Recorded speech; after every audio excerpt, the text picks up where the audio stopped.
Que tal, saúdos? 24 persoas faleceron na provincia de Pontevedra en accidentes de tráfico no 2019. Ampliamos de contado, isto é Pontevedras 10. Comezamos. A subdelegada do Goberno presentou esta mañá os datos relacionados coa sinistralidade nas estradas da provincia de Pontevedra durante o 2019. No ano pasado rexistrouse unha mellora no número de accidentes de tráfico. Iso sí, as cifras de víctimas mortais mantiveronse iguais que no 2018. O 2019 deixou na provincia de Pontevedra 24 vítimas mortais por accidentes de tráfico, a mesma cifra que a rexistrada no 2018.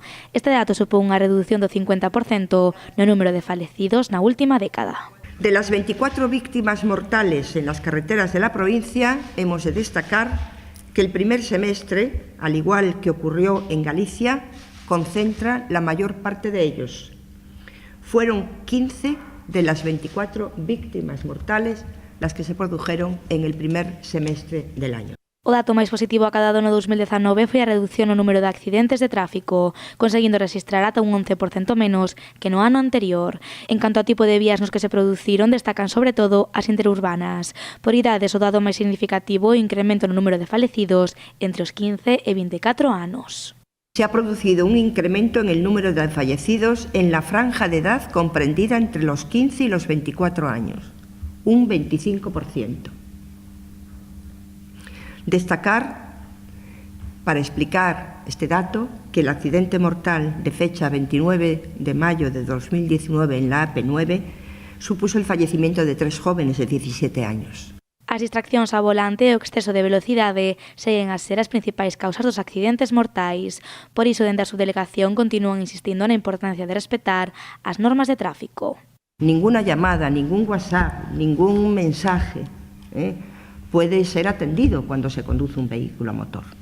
Aquel que quiera tendrá que tomar las medidas oportunas, las medidas convenientes, salirse de la vía, salirse de la carretera, de la autovía, de la autopista y en condiciones de parada, en zonas adecuadas, atender lo que quiera atender, pero nunca conduciendo un vehículo a motor, jamás conduciendo un vehículo a motor.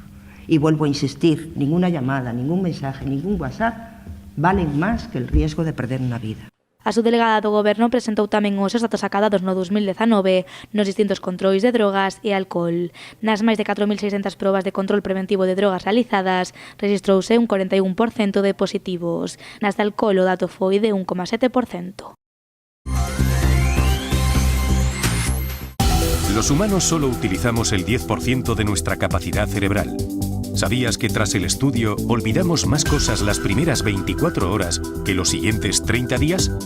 ¿Te han explicado cómo funciona tu cerebro? ¿Sabías que reduciendo un poco la frecuencia en que trabaja se duplica tu capacidad de memorización? ¿Qué harías si pudieses memorizar el doble de rápido? Decide tu éxito. Estudiar es fácil. Nosotros te enseñamos.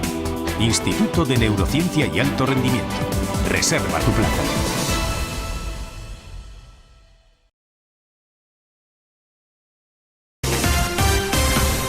O PP de Poio denunciaba hai unhas semanas a intención do Concello de subir os valores catastrais de todos os veciños. Este asunto foi levado esta mañá a un pleno extraordinario. Na sesión, o Goberno municipal defendeu a necesidade de actualizar estes valores co obxectivo de evitar subas acumuladas.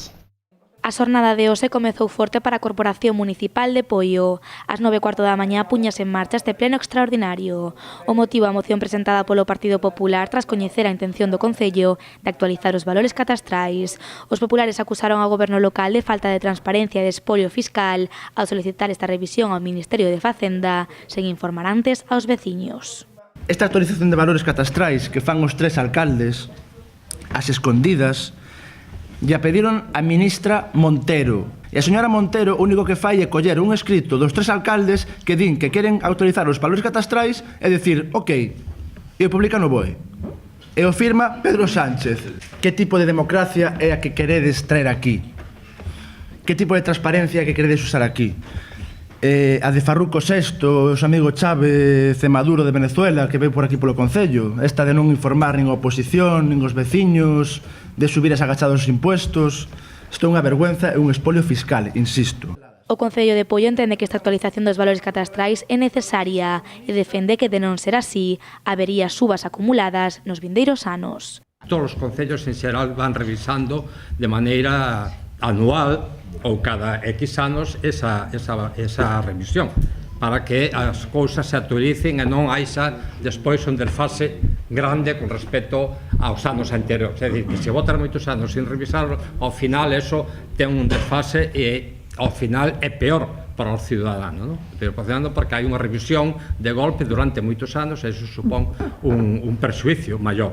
Na provincia de Pontevedra, soamente 10 concellos pediron esta actualización dos valores catastrais e destes municipios o de Poio e o que ten a revisión máis actual, data do ano 2016. Sen embargo, o goberno local asegura ter un dos rexistros máis baixos de toda a provincia. Estas actualizacións supoñen ese o 6% no ano 2016 e agora no ano 2020 o 3%, supoñen un 9% de subida. Os valores de Poio están na media da provincia, 59.000 euros por vivenda, que é a media da provincia por vivenda. E o tipo impositivo que se aplica en Poio, do 0,47%, está no posto 36 dos 63 concellos que hai na provincia. Tamén está na media.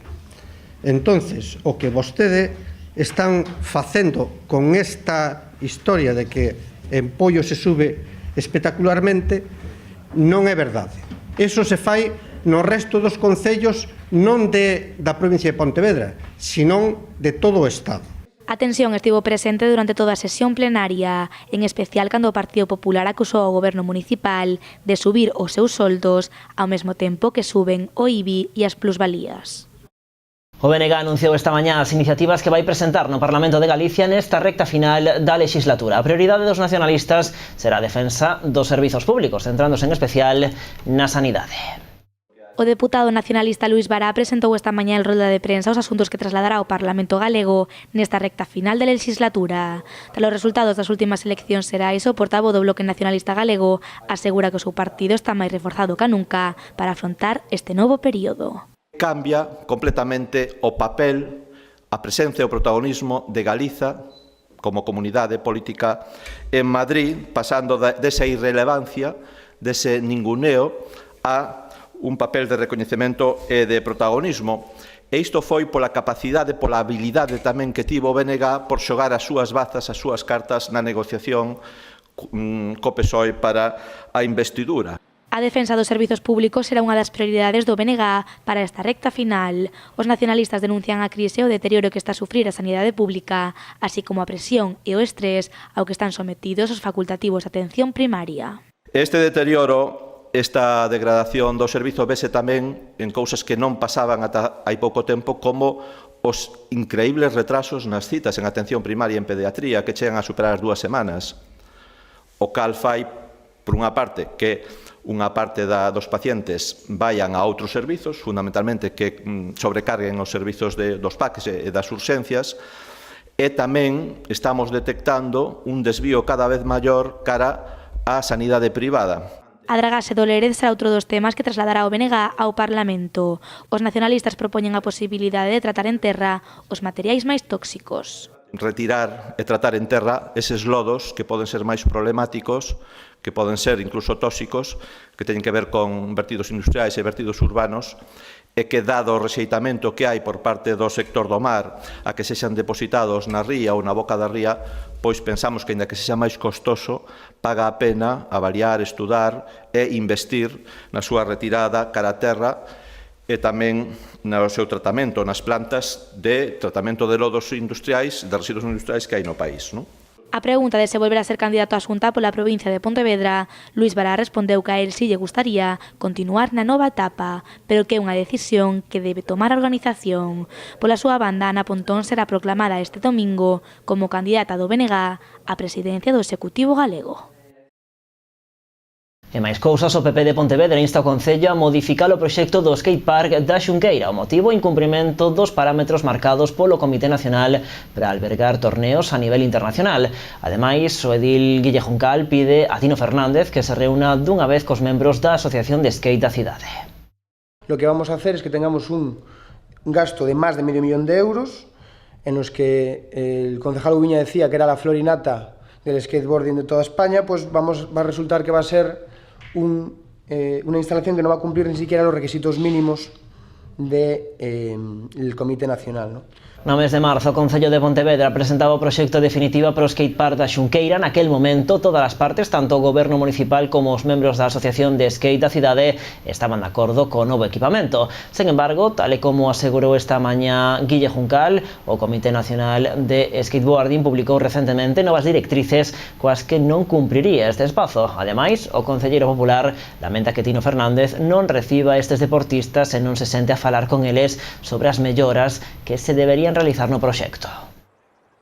E o alcalde de Pontevedra recibiu esta mañá a visita do presidente da Asociación Amizade. Paulo Fontán aproveitou este encontro para trasladar a Lores diferentes propostas que mellorarían a accesibilidade das persoas con mobilidade reducida.